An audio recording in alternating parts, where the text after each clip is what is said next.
பிரித்தானியாவில் கோடைக்கால கொண்டாட்டங்கள் ஆரம்பமாகியுள்ள நிலையில் வீடுகளில் உள்ள ஒரு குறிப்பிட்ட பகுதி திருடர்களால் பெருமளவில் குறிவைக்கப்படுவதாக பாதுகாப்பு நிபுணர்கள் எச்சரித்துள்ளனர். குறிப்பாக இந்த ஜூன் மாதத்தில் இந்த ஆபத்து மேலும் அதிகரிக்கலாம் என எச்சரிக்கப்பட்டுள்ளது. கோடை காலத்தில் சுமார் 80% மக்கள் தங்களது வாகன கேரேஜ்களின் கதவுகளை திறந்து வைப்பதாக ஒப்புக்கொண்டுள்ளனர். இதை பயன்படுத்திக் கொள்ளும் திருடர்கள் எவ்வித பாதுகாப்பும் இல்லாத கேரேஜ்களை குறிவைத்து திருட்டுகளில் ஈடுபடுவதாக போலீஸ் தரவுகள் காட்டுகின்றன. வருடத்தின் ஏனைய மாதங்களை விட ஜூன் மாதமே இவ்வாறான திருட்டுகளுக்கு மிகவும் மோசமான மாதமாக பதிவாகியுள்ளது.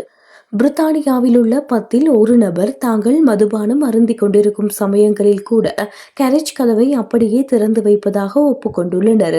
இந்த ஜூன் மாதத்தில் உலகக்கிண்ண போட்டிகள் நடப்பதால் மக்கள் கொண்டாட்டங்களில் மூழ்கியிருக்கும் வேளையில் திருட்டு சம்பவங்கள் மேலும் 10% அதிகரிக்கக்கூடும் என தெரிவிக்கப்பட்டுள்ளது. மின்சார கேரேஜ் கதவு தயாரிப்பு நிறுவனமான கரோலா நாட்டின் அனைத்து போலீஸ் பிரிவுகளிடமிருந்தும் தகவல் அறியும் உரிமை சட்டத்தின் கீழ் பெற்றுக்கொண்ட தரவுகளின்படி கேரேஜ் திருட்டுகள் ஆண்டுக்கு ஆண்டு 13% அதிகரித்து வருகின்றன. அத்துடன் ஒவ்வொரு வருடமும் 11,000க்கும் அதிகமான கேரேஜ் கொள்ளை சம்பவங்கள் பதிவாகி வருகின்றன. கேரேஜ்களில் நடக்கும் திருட்டுகளில் கிட்டத்தட்ட பாதிக்கும் மேற்பட்டவை திருடர்கள் எந்த பூட்டையும் உடைக்காமலேயே சாதாரணமாக உள்ளே நுழைந்து திருடி சென்ற சம்பவங்கள் ஆகும். இது குறித்து கரோலா நிறுவனத்தின் முதன்மை நிர்வாக அதிகாரி அலைடேயர் மெயின் கருத்து தெரிவிக்கையில், நான் ஒரு 10 நிமிஷம் தானே வெளியில் போறேன் என்று நாம் சாதாரணமாக நினைப்பதுண்டு.